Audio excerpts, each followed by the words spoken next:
Командование сирийской армии сообщило об освобождении Пальмиры от боевиков запрещенного исламского государства.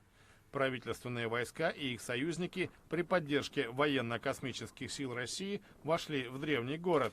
Джихадисты, судя по информации с места событий, оставили свои позиции, которые в течение нескольких дней обрабатывали боевые вертолеты и артиллерия.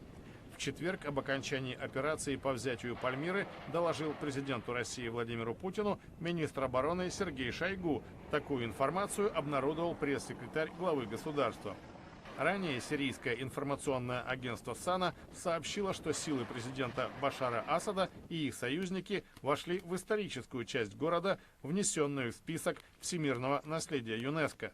Экстремисты исламского государства захватили Пальмиру в мае 2015 года. Они проводили показательные казни на фоне древних памятников и разрушили некоторые из них. Сирийские части под прикрытием ударов российской авиации освободили город в марте 2016 года, но в декабре он опять оказался в руках джихадистов.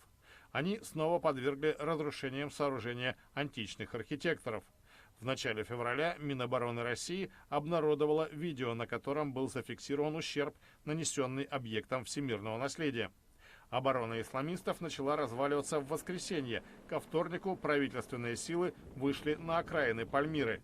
В операции вместе с сирийскими военными были задействованы отряды местных и иностранных ополченцев-шиитов, которых поддерживает Иран.